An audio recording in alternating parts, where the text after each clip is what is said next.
I am very, very pleased. And I think we are all very fortunate to be joined this morning by Lisa Ragland. So as I was putting together my introduction for Lisa, the thing I kept thinking to myself is, I think I would categorize Lisa as uncategorizable. Fair. She is, if you will allow me, she is a multidisciplinary creative, as I say, working out of Taos, New Mexico. Her creative practice is rooted in self-discovery, believing that pragmatic and emotional creativity are two sides of the same coin.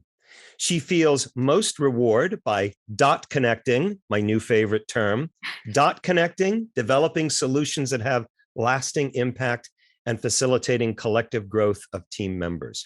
Her path as a creative has been defined by a willingness to try new things and start all over again with what she's learned along the way. She approaches her work like an obstacle course, never just a ladder to climb.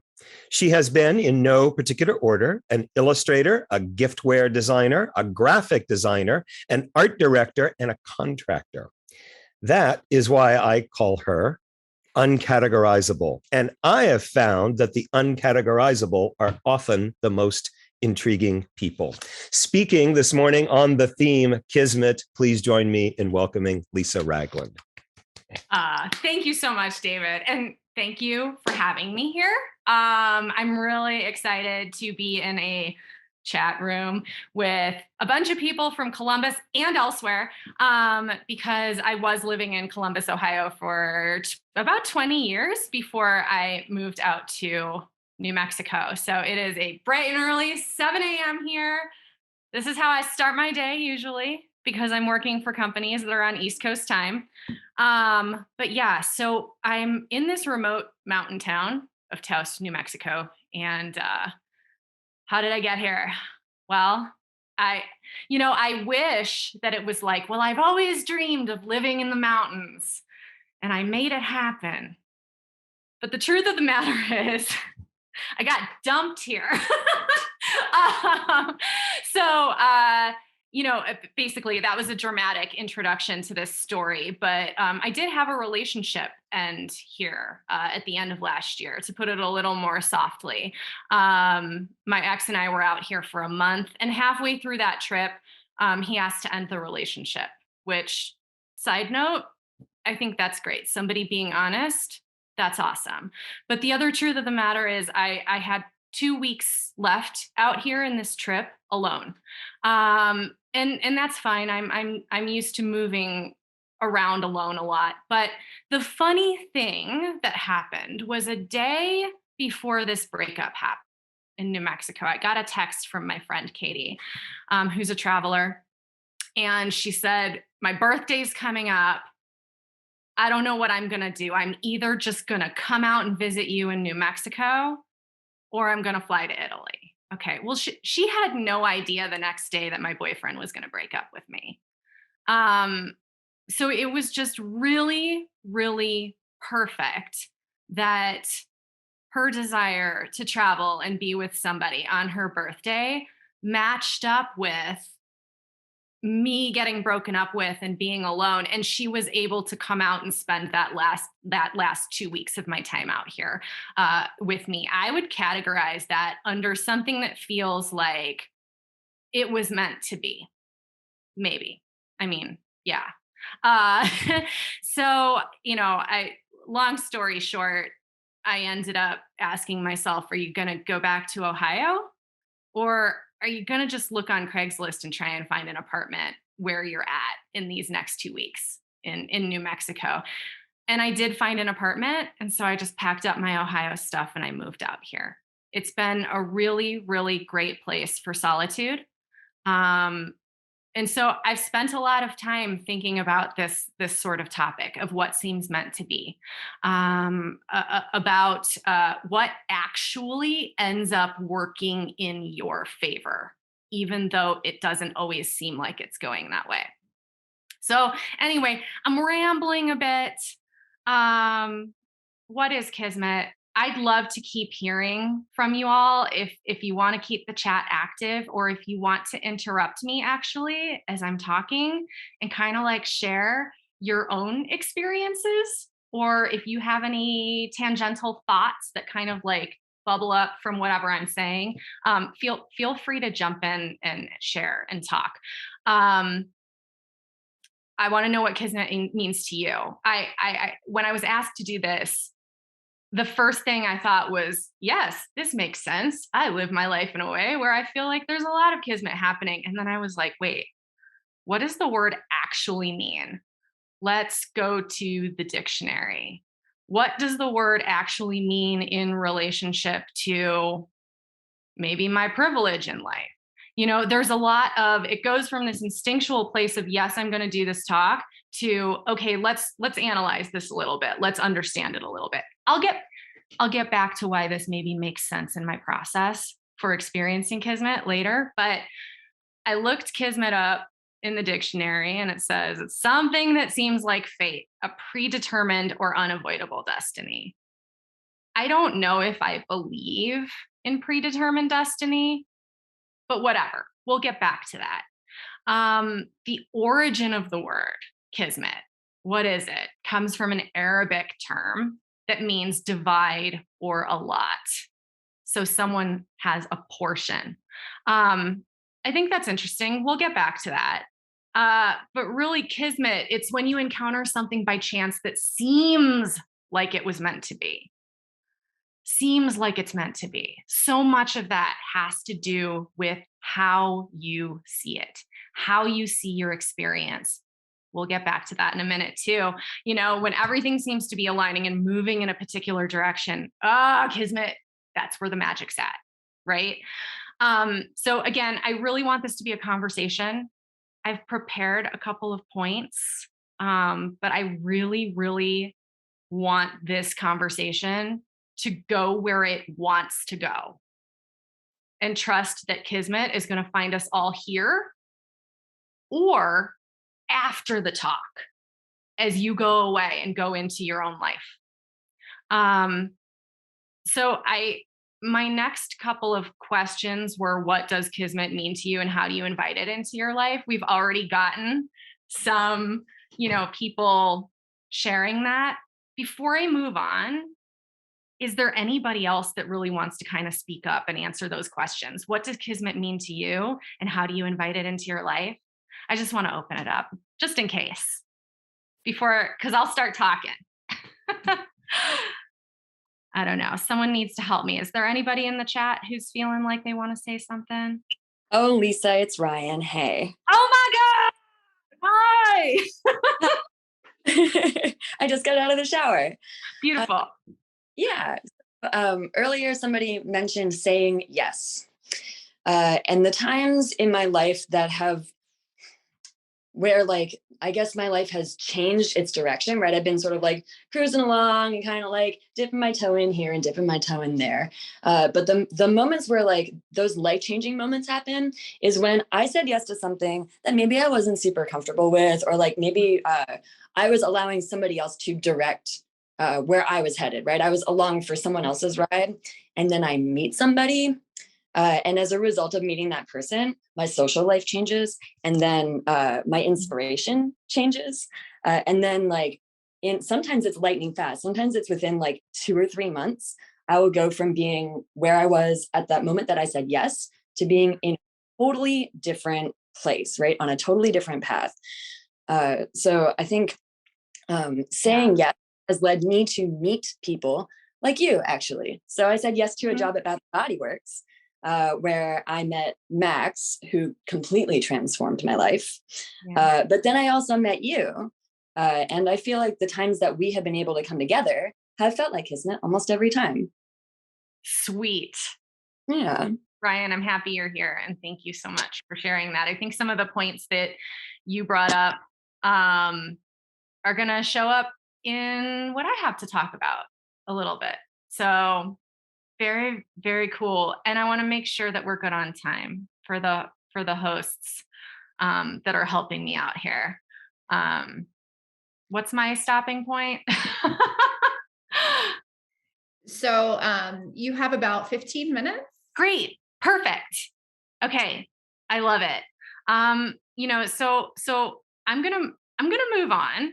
But keep thinking about it. Keep thinking about what it means to you. Keep thinking about how you invite it into your life in the background. What I want to do is share my personal process and my personal outlook on how I am able to live in a way that does invite Kismet into my life. Your process probably looks different. Maybe you've never even thought about your process. I'll be honest, I didn't think about my process until I had a chat with Brandy last Friday. And Brandy helped me kind of like talk through this and realize, bring to the forefront of my consciousness, holy shit, there are some things that you do that actually like help you have a little magic in your life. And it's good to break that apart. So like going back to the origin of the word Kismet and how it at its root means to divide. It means a lot. I'm breaking my process down into 3 lots. Okay. 3 divisions. And I want to play in those spaces a little bit with you guys. So that means just like, think about this as I'm talking through. In no particular order, these 3 lots that I break down my process into are going into my cave, coming out of the cave, and then choosing to notice. Okay. In particular order, but let's get into this, right? Like, I think that I'm going to start with going into my cave. It is really, really, really important to have periods of quiet and rest in order to get in touch with those natural flows within you, right? Those natural instincts that start to pull you towards the right people, pull you towards the right answers, pull you towards collaboration with others. I think we don't talk about this a lot. Brandy, you mentioned this is the antithesis of culture, of the culture of hustle.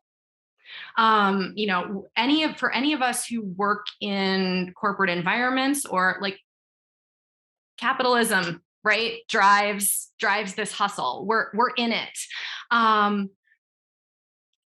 There's this sort of like feeling that we always have to be loud, we always have to be chugging away, we always have to be talking, we always have to be extroverted, and that's just not really the way it is. That's not the way that we actually work as human beings. Periods of slowing down are essential for effective collaboration. I lay in bed for an hour doing nothing before I get up in the morning. And it feels very, very, very indulgent. It feels very much like maybe I'm wasting time, but I do it anyway. Like I just lay there with my eyes closed and like listen to my body, because some days are going to be crunchy. And when I listen to my body a little bit in the morning, if I know I'm feeling crunchy inside, if I know I'm feeling a little bit stressed, ultimately that helps me prepare for my day a little bit better. What do I have to put in place? What do I have to shut down in order to deal with this? It can be a point of tapping into your instincts. I also want to that like going into your cave can mean analysis, planning, obsessiveness, going deep, right? And it's really, really important that we don't judge ourselves for those things. I have an obsessive personality. That's okay. That is part of the process. There's a trusting of oneself in this space. When you go deep, when you go inward, when you go into your cave, you have to trust yourself to come out. Okay. So I'm just dropping little seeds here of my experience. I don't know how this is going to hit for you, but if it does, just kind of like sit with that. I'm curious if there's anything that anybody here on this call does to consciously slow down, and go into their cave. Throw it in the chat if you want. Let's see, what have we got here? Breathing. Heck yeah. Heck yeah. Breathing's a good one. Snap. Wait. Oh, I thought you said snapping. I saw what I wanted to see. Napping. Yes. Indulge. Cycling, exercise, painting. This is cool. I love it. I love that you're taking some time for yourself like that. So anyway, that's number one in the process. Analysis, planning, introspection, deep, obsessive, rest, building with Legos, meditation. Beautiful. Okay. So then trust yourself to come out of that, right? You gotta come out of the cave. You're connecting with yourself. And then, Ryan, coming off of what you said, like you saying yes to things is often you just like, you're coming out of that cave, right? You're connecting with others. Emerging from the cave is about surrender.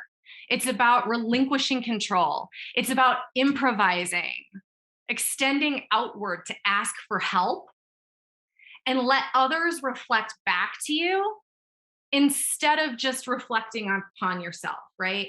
So I think this is really, really important because this is where the magic can happen. You can allow yourself to be surprised and let things turn out better than you expected. A lot of times by connecting with other people, collaborating with their energy or collaborating with the energy of the world around you. Just on that topic of coming out of the cave, getting out in the world, letting things turn out better than you expected. Just a quick story that happened recently. My friend Katie, who's over there, the traveler, and I, we met up in Mexico City last year. And I had it in my head. I was like, I gotta hike this volcano, inactive volcano. I gotta hike this volcano. It's gotta happen. We signed up for an Airbnb experience with this awesome guy, Hector. He drove us 2 hours out to this volcano, closed randomly. We were not going to get our volcano hike. This was a real bummer. This was like the last day of the Mexico trip. But you know what happened? Was Hector, I could see his gears turning. This had never happened to him on a tour before. He never had to improvise like this. He said, well, I can take you back to my family home in my hometown. We can take a little hike there. How often do you get to take a peek inside the life of someone in another country when you don't have friends or family there? It was the most intimate, beautiful experience getting to go out to a remote town in Mexico and eat with him at a local taco stand, see his family's home, hike up to a cemetery where some people that he knew in this small town had recently passed from COVID. It was very intimate, and it was better than that Airbnb experience it was so much better than I could ever imagine. Sorry, I'm going off on a tangent. Let's come back to this. But again, loosening up around your intended path can be the most powerful. I think Katie, when she was talking earlier, she mentioned that. The other thing is to allow yourself to accept influence from others. That's where the surrender comes in. That's where the surprise comes in, right? Like going inward is very much a controlled experience. You're controlling your experience. You're tapping in, you're connecting with yourself. Come out. Okay, so that's number 2 in my process. And you have to trust yourself once again to know when to go back into the cave. I trusted myself to go out. Now I know it's time for rest. I'm going back, right? Number 3 in my process is the willingness to notice. When David introduced me, that's part of my bio is I enjoy connecting the dots. This is how I live my life. A friend he asked me recently, he was like, it seems like your brain is always active. And don't take this the wrong way, but I feel like it must be exhausting to be you. And I was like, well, I think it's exhausting to be everybody. I don't know how you feel. Well, that's just the baseline for being human. And some of us just stuff it down better than others, the exhaustion, or it comes out in weird sideways ways. I just prefer to notice a lot, to connect a lot of dots. I bring that exhaustion to the surface for everybody to see, including myself. So, there's this tension with this willingness to notice. There's a tension between the idea of fate. Fate could be like, let's call it control or certainty. There's a tension between that and chance, which is surrender and luck, right? Noticing proof of both at work in your life, you have to choose that. And that's where the magic happens. So anyway, that's my process. That's my creative process, which is going in the cave, emerging from the cave, being willing to notice, and trusting myself to know how to go in and out. I don't know if anybody else has like a particular process. If you want to share, go for it.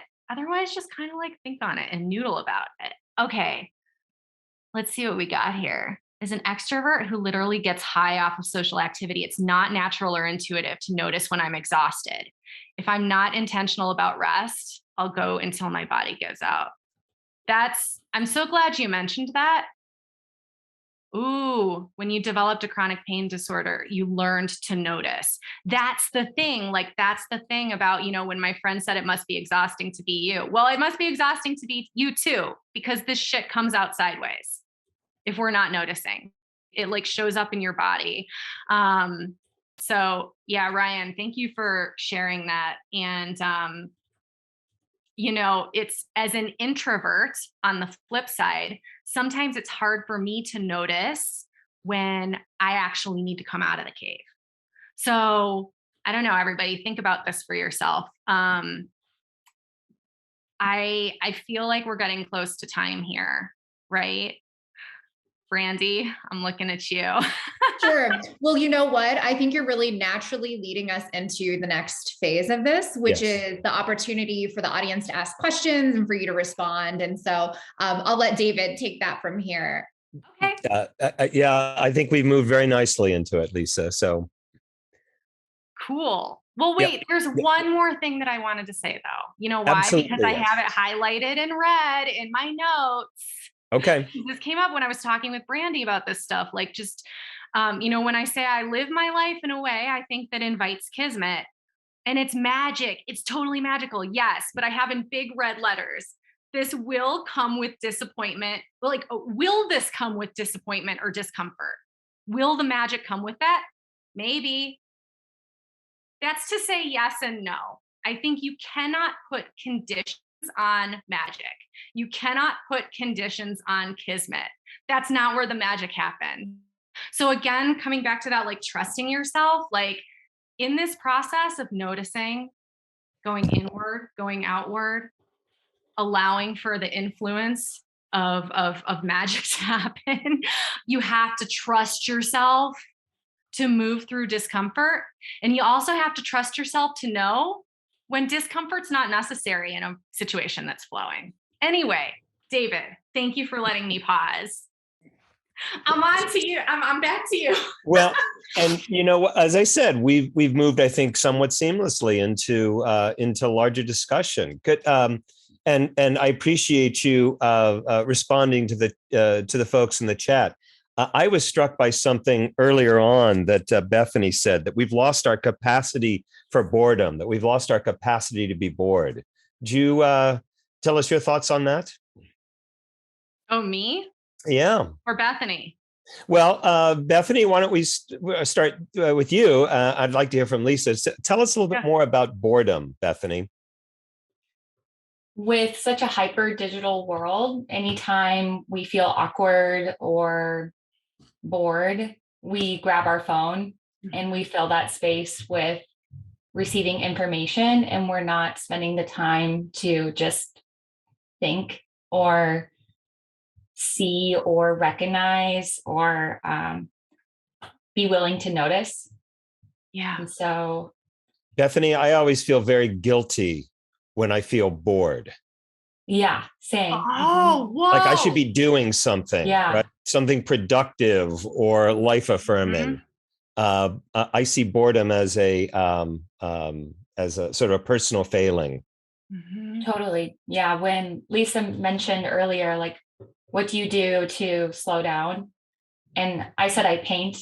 Even though I'm doing something, I still feel guilty. I still feel like I shouldn't be doing this. I should be doing something else. So yeah, I think we Man. all feel that in some way. That guilt is real. And can I tell you, like, there's a flip side to this, which is I just took an Instagram break for a week with a friend in solidarity. And what did we do? We just ended up like texting each other.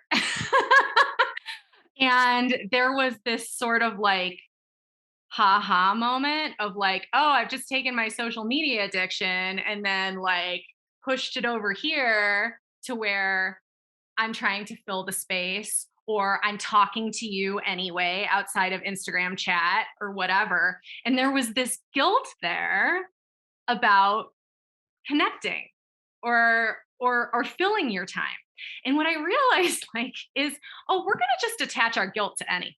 Well, We're going to attach our guilt to slowing down, which I think is the more popular, like the more common thing to feel guilty about. But also, like, there's this guilt around, like, I need connection. At the root of the ways that we keep ourselves busy is really a desire to connect to others. There's nothing wrong with that. There's a desire to connect to knowledge. There's nothing wrong with that. There's also, so just like there's nothing wrong with rest periods where I'm like, I'm going to stare at the wall and make my brain melt because that's just what needs to happen right now. There's also a place for, again, coming out of the cave, being active and busy. It's what we want to do. It's what our brains want to do. So we can let ourselves off the hook a little bit with the guilt. I don't know. I'm so glad you brought that up. It's helping me sort of like process and think about that. Rye says the idea that we must be productive to be of value is deep-seated and benefits capitalist power structures that exploit humans. That impulse demands to be noticed. Oh, absolutely. It demands to be noticed. And I'm glad you articulated that so well, Ryan. It's very deep-seated. And so I want to recognize that it does not feel safe for many, many people to rest. Like I can't, it can't go without saying that the level of lack of safety that I feel sometimes from this internalized need to be associate my value with how much I produce, for as much discomfort and fear as I feel around letting go. Can I sit here? I don't have an assignment at my job. Like, what are they? They're all going to figure out I'm shit. Am I going to get fired? It is nothing like yes. Here I see. And is it law or LA? Yes, law. Yes. Rest, the ability to do so, definitely filled with bias and privilege. Thank you for sharing this. As a Black woman traveling through this history, you are conscious about how you're perceived. Holy crap. And for you, it's more intense than it is for me. And we have to we have to put that out there. And I'm so thankful that you said this.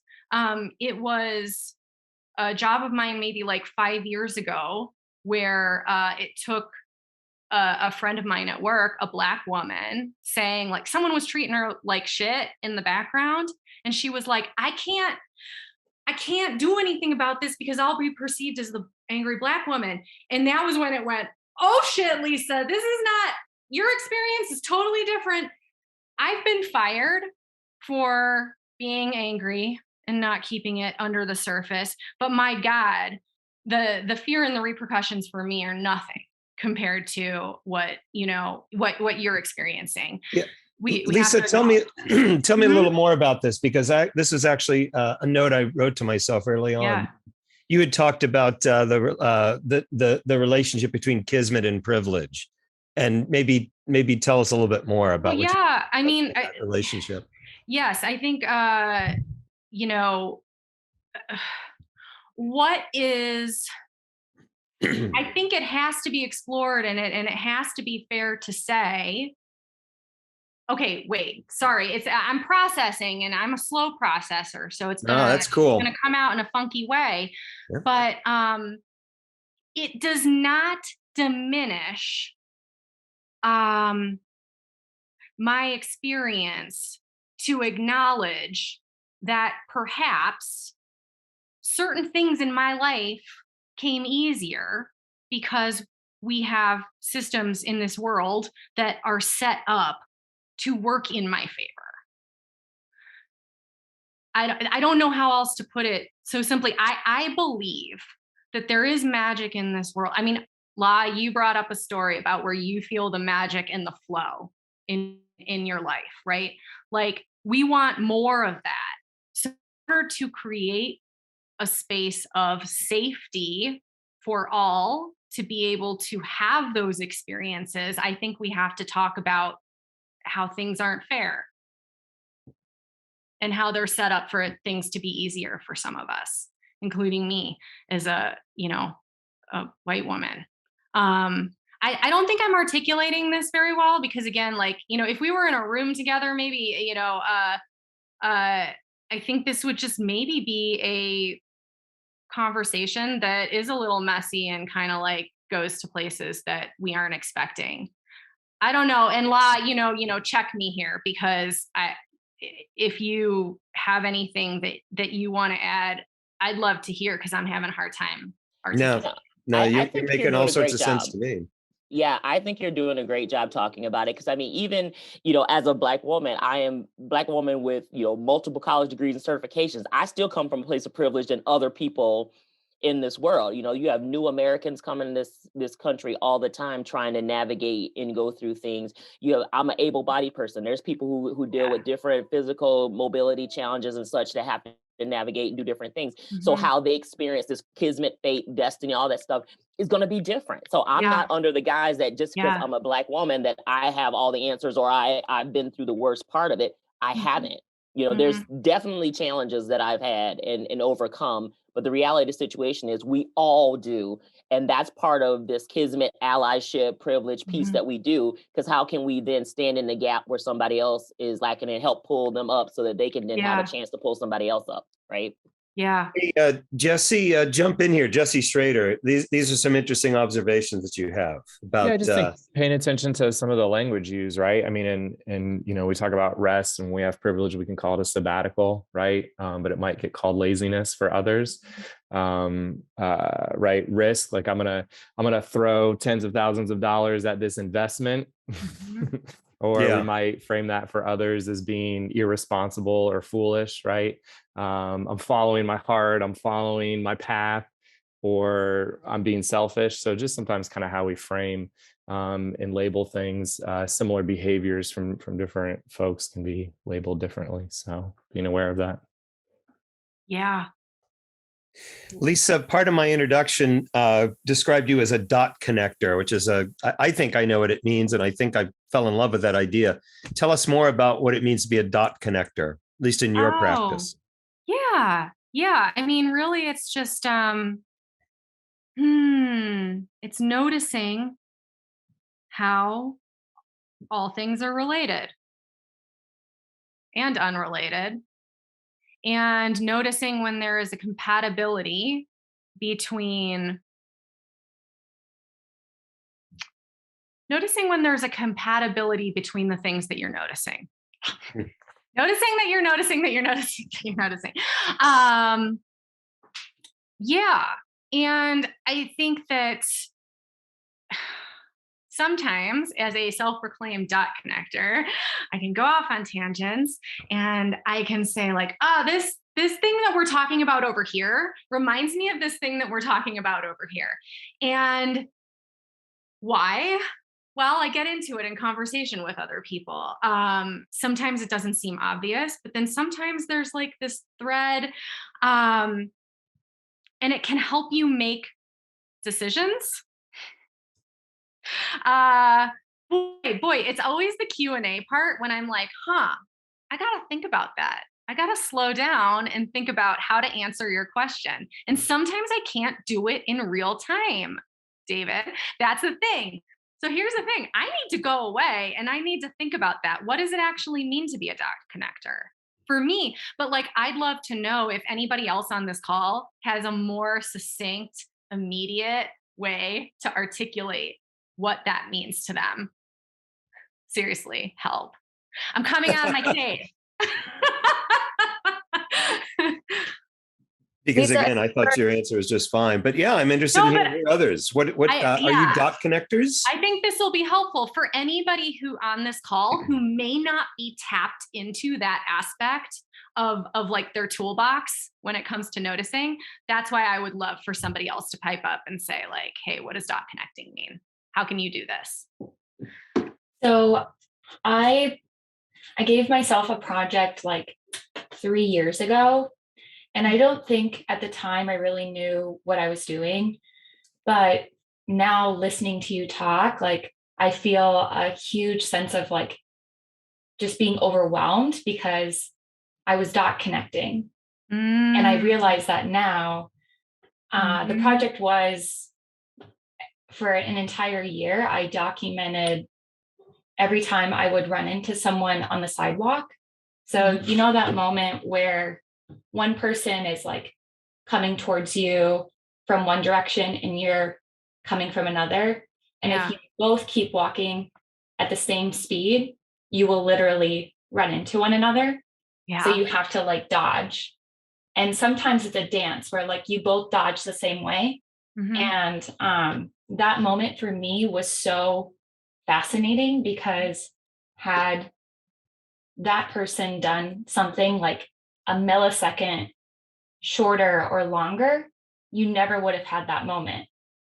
Yeah. And so for me, that moment was so fascinating. For an entire year, I documented like the street corner, what the person was wearing, and almost created a narrative of like what they did that day leading up to our meeting. And then ultimately I created sculptures in response to all of that. But I had people always ask me like, why did you do that? Like, what was so interesting or what compelled you? And I think it was really what you also said earlier about our need to find connection. Yeah. And I was also at that time trying not to be on my phone while walking to work. And so I suppose I was finding connection in the strangers on the street and creating connection in that way. Heck yeah. No, I love this.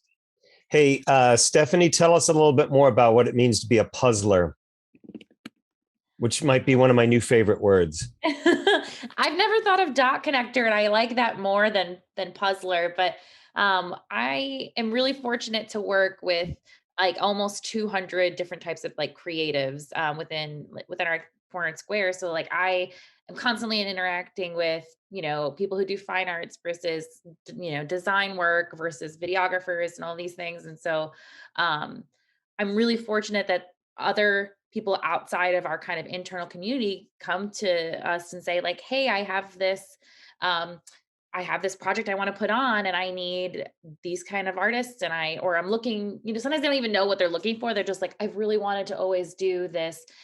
You know, there was an event that came to us that was like, we really want to just break a bunch of glass somewhere. And I was like, that's perfect. Actually have a space in our back. We have exactly the type of tools you would need for that. And I have an artist who can provide you a bunch of extra glass.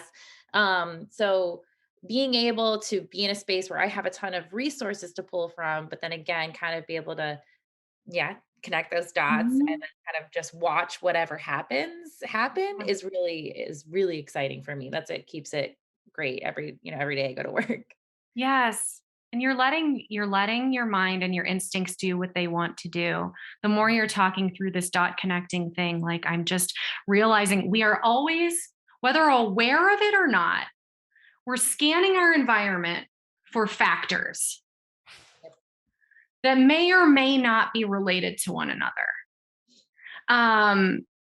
You know, I think sometimes that can be terribly wrong because or it can go terribly wrong if we are noticing, seeing factors, connecting them in a way that,